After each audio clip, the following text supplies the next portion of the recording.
अस्सलाम वालेकुम, क्या हाल है? उम्मीद करता हूँ सब लोग खैरियत से होंगे। तो आज हमारा लेक्चर 10 है, which is the last lecture. और उम्मीद करता हूँ ये जो इंग्लिश फॉर बिगिनर्स हमने अभी तक शुरू से लेकर आज तक जो भी पढ़ा है वो आपको समझ में आया होगा। वही बात कहूँगा जो हर लेक्चर में कहता रहा हूँ, हर चीज़ डिपेंड करती है आपकी अपनी कोशिशों पे, आपकी अपनी प्रैक्टिस पे। जितनी ज़्यादा आप प्रैक्टिस करेंगे, उतनी ही जल्दी और आसानी से और फ्लुएंसी से आप अंग्रेज़ी ज़बान बोल सकेंगे। अभी ये जो कोर्स है ये मोस्ट प्रोबब्ली हम जो हमने सीखा ही स्पीकिंग के लिहाज से और थोड़ा बहुत राइटिंग को दिया हमने, ठीक है। हालांकि किसी भी जबान के चार कंपोनेंट्स होते हैं: रीडिंग, राइटिंग, लिसनिंग और स्पीकिंग। ये चार कंपोनेंट्स होते हैं किसी भी लैंग्वेज के, ठीक है। तो अभी जो हमने फोकस किया जाता है स्पीकिंग पे किया है और राइटिंग पे किया है। मैंने ये कोर्स स्पेशली डिजाइन किया है एक्सट्रीम कॉमर्स के स्टूडेंट्स के लिए, जो वीबीसी के स्टूडेंट्स हैं, कि वो जब अपने क्लाइंट से बात करें तो उनको क्या-क्या मुश्किलात पेश आ सकती हैं, वो कौन-कौन सी कॉमन अंग्रेजी के अल्फाज हैं, टर्मिनोलॉजीज़ हैं, जो जुमले हैं, जो उनको क्लाइंट के साथ बात करने में मुश्किल पेश आ सकती है, वो मैंने कोशिश किया कि यहाँ पे कवर करूँ।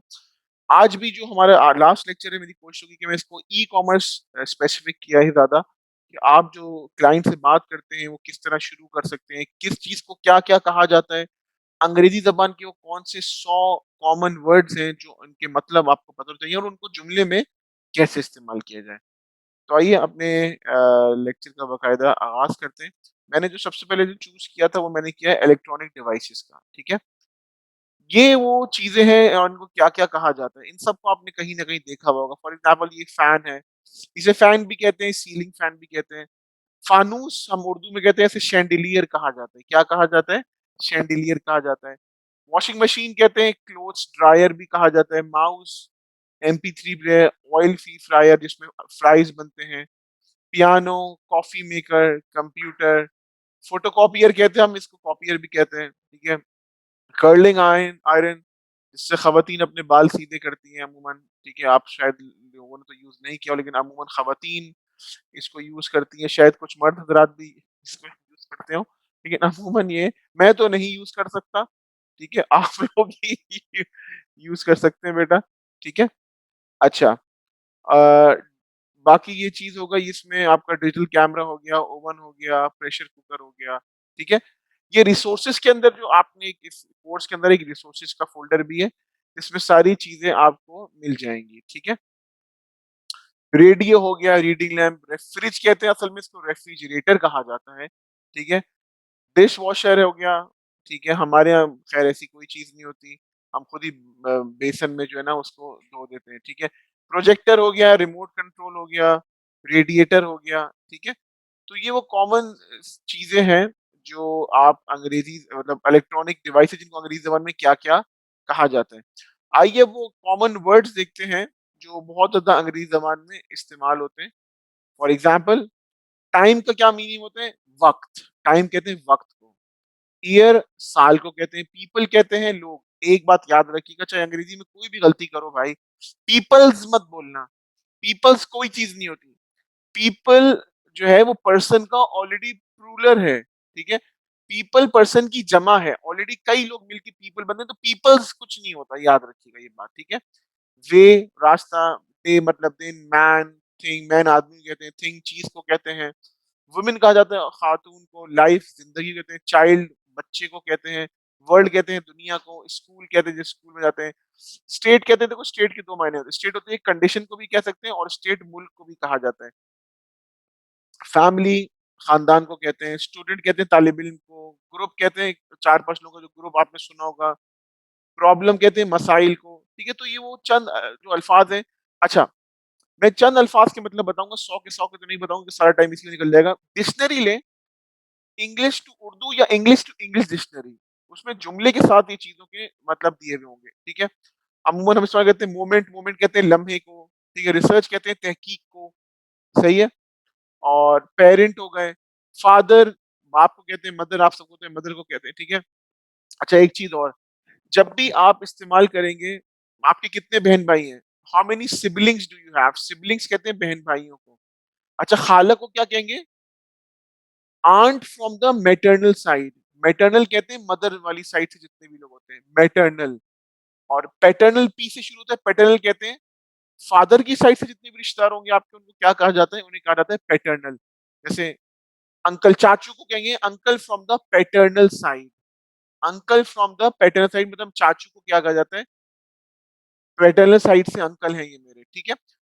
तो ये वो चंद चीजें हैं जो आप सबको पता होनी चाहिए। इंफॉर्मेशन कहते हैं मालूमात को, ठीक है?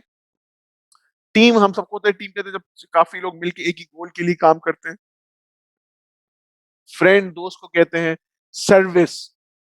हाँ भाई, सर्विस कहते हैं खिदमात। जैसे आप एक्सट्रीम कॉमर्स में जैसे आप काम करते हैं, ई कॉमर्स में काम करते हैं, आई प्रोवाइड दीज सर्विसेज, मैं ये सर्विस प्रोवाइड करता हूँ वेबसाइट डेवलपमेंट की, ठीक है?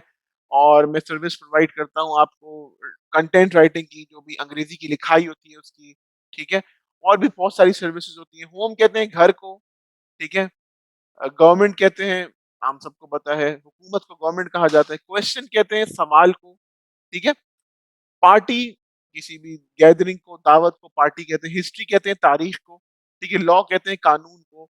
तो इन सब को अभी हम कोशिश करते हैं कि जुमलों में इस्तेमाल करें, ठीक है? और मैंने ज्यादा फोकस किया है एक्सट्रीम कॉमर्स की तरफ, कि जब आप एक्सट्रीम कॉमर्स में जब आप काम करते हैं, अमेज़न पे ई कॉमर्स में काम करते हैं, तो किस-किस तरीके से आपको ये जुमले इस्तेमाल किए जा सकते हैं, आप किस-किस तरीके से इनको कर सकते हैं, ठीक है? फॉर एग्ज़ाम्पल आप शुरू करते हैं, ठीक है? जैसे पिछली क्लास में मैंने स्टार्ट किया था, ठीक है? मैं स्टार्ट करता हूँ, व्हाट सर्विसेज़, जैसे सर्विस का मैंने बताया था, what services do you offer? मतलब कौन-कौन सी सर्विस आप देते हैं, आप ऑफर करते हैं? आप कह सकते हैं आई प्रोवाइड, प्रोवाइड का मतलब होता है फराहम करना। I provide website designing, I also provide, क्या कह सकते हैं, ग्राफिक डिजाइनिंग, ठीक है? ग्राफिक डिजाइनिंग, आप क्या कर सकते हैं, आप ग्राफिक डिजाइनिंग, ठीक है?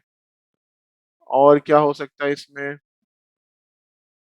आप कह सकते हैं I also provide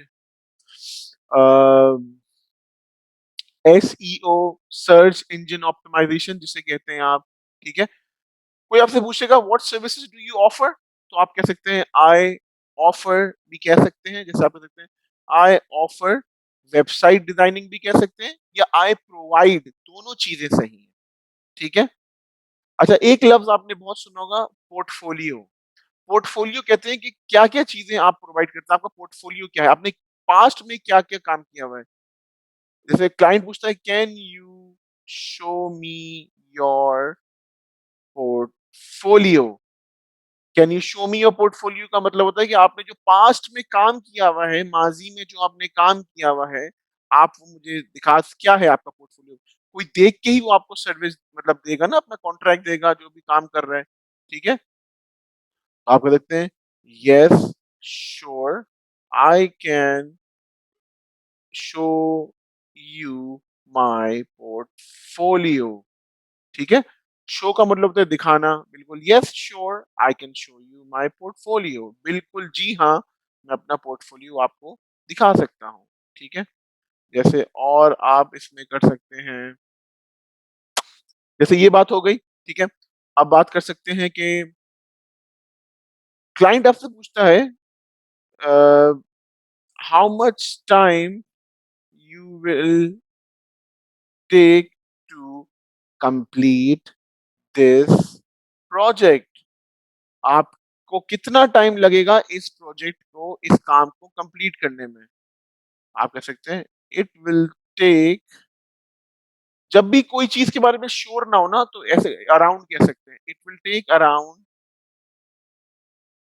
30 days, it will take around 30 days, तकरीबन इसमें 30 दिन लगेंगे।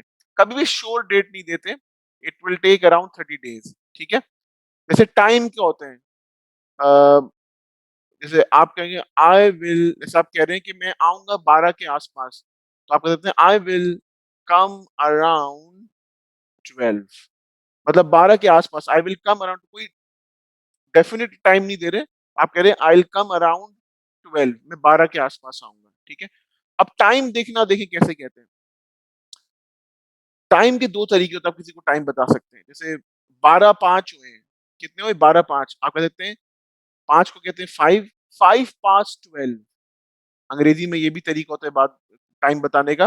12-5 को कहेंगे आप 5 पास्ट 12, 12-10 को कहेंगे 10 पास्ट 12, 12-15 को कहेंगे क्वार्टर पास्ट 12, 15 क्योंकि क्वार्टर होता है ना घड़ी का, उसको कहेंगे 15 पास्ट 12 भी कह सकते हैं, क्वार्टर पास्ट 12 भी कह सकते हैं। ये तो हो गया 12-5, 12-10 और सवा 12, 12-20, 12-25 इसी तरह कहेंगे। अब थोड़ा पीछे आ रहे हैं, 11-55 को क्या कहेंगे? 5 टू 12, मतलब 11-55 को आप अंग्रेजी में कहेंगे 5 टू 12, मतलब 5 मिनट है 12 बजने में, ठीक है? इस तरीके से 11:50 को क्या कहेंगे? 10 टू 12, मतलब 10 मिनट है 12 बजने में। इसी तरीके से पौने 12 को क्या कहेंगे? Quarter to 12, quarter to 12। घड़ी के उल्टे हाथ पे 2 आ जाएगा, घड़ी के सीधे हाथ पे जितनी भी चीजें होंगी वो पास्ट में चली जाएंगी, ठीक है? 5 पास्ट 12, 12:05, 10 पास्ट 12, मतलब 10 मिनट हो गए हैं 12 के साथ, ठीक है? इस तरीके से आप अंग्रेजी में टाइम बता सकते हैं, ठीक है? और जैसे आप क्लाइंट ने आपने कहा आई विल कम अराउंड 12, ठीक है?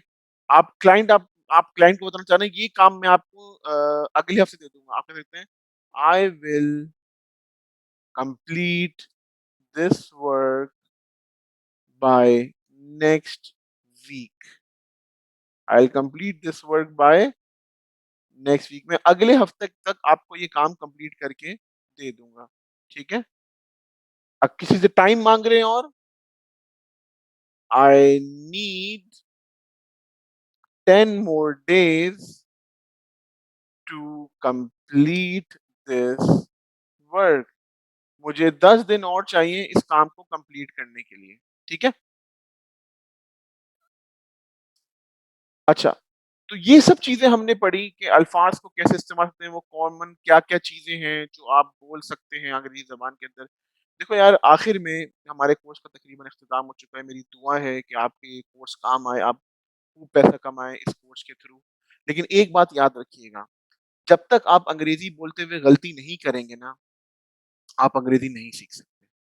जब तक वो खौफ, वो डर आपके दिल में रहेगा कि अंग्रेजी बोलने से मेरी बेइज्जती हो जाएगी या मुझे मतलब लोग मेरा मज़ाक उड़ाएँगे। देखो, उड़ाएँगे ज़रूर, चाहे तुम सही भी बोलो, जो आदमी कोई कुछ काम नहीं कर सकते ना, वो दूसरे पे मज़ाक ही उड़ाता है, ये बात को याद रखना, ठीक है? तो इस डर से मेरी भी अंग्रेज़ी कोई अच्छी नहीं थी, बहुत मज़ाक उड़वाया अपने यूनिवर्सिटी लाइफ़ में, लेकिन वो मज़ाक उड़वा-उड़ा के जो है ना, फिर वो चीज़ सही हो गई। बताने का मकसद ये है कि जो मज़ाक उड़ता है, वो चंद मिनट का होता है, लेकिन सीखना जो होता है ना, वो ज़िंदगी भर के लिए सीख जाते हैं आप। तो किसी के इस खौफ से, इस डर से कि बेइज्जती हो जाएगी अंग्रेज़ी, मतलब ऐसा नहीं कि नहीं बोल रहे हो, देखो यार बोलना ज़रूरी है, जब बोलेंगी तब तक आएगी नहीं। जितनी ज़्यादा सुनेंगे कोई भी चीज़ उतनी ज़्यादा आप बोल सकेंगे। तो इंग्लिश मूवीज़ देखें जिसमें सबटाइटल्स आ रहे होते हैं, अखबार पढ़ें, बोलें बहन-भाइयों से जितना हो सकता है, रात में सोते वक़्त अंग्रेज़ी ज़बान में सोच के सोएँ जो भी काम किया हुआ है।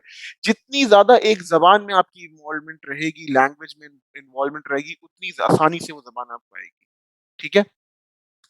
मैं फ्रांस जाता हूँ, फ्रेंच अगर लोगों से सुन रहा हूँगा, देख रहा हूँगा कि इसके क्या मतलब है, तभी मैं सीख सकूँगा। बोलूँगा तभी मैं सीख सकूँगा। ठीक है? सिर्फ लेक्चर्स देख-देख के नहीं, अपनी प्रैक्टिस बहुत ज़्यादा मैटर करती है। तो इसी उम्मीद के साथ इस लेक्चर का इख्तिताम करते हैं कि प्रैक्टिस करेंगे, practice makes the man perfect. Practice ही एक आदमी को परफेक्ट बनाती है। ठीक है? जब तक आप प्रैक्टिस नहीं करेंगे, बोलेंगे नहीं, सुनेंगे नहीं, तब तक आप अंग्रेज़ी ज़बान नहीं सीख सकते। इसी उम्मीद के साथ इंशाअल्लाह इंटरमीडिएट एक इंग्लिश का एक कोर्स है जो थोड़ा एडवांस होगा, उसमें मुलाकात होती है। अपना बहुत ख्याल रखिएगा और मेरी बहुत-बहुत दुआएँ आप लोग के साथ है कि आप लोग अंग्रेज़ी जल्द से जल्द सीख जाएँ। मजबूरी ये है कि दुनिया की ज़बान ये है। हमारी ज़बान सबसे खूबसूरत है उर्दू, लेकिन हमारी मजबूरी है अंग्रेज़ी सीखना, इस बात को समझिएगा। ठीक है? अपना ख्याल रखिए। अल्लाह हाफ़िज़।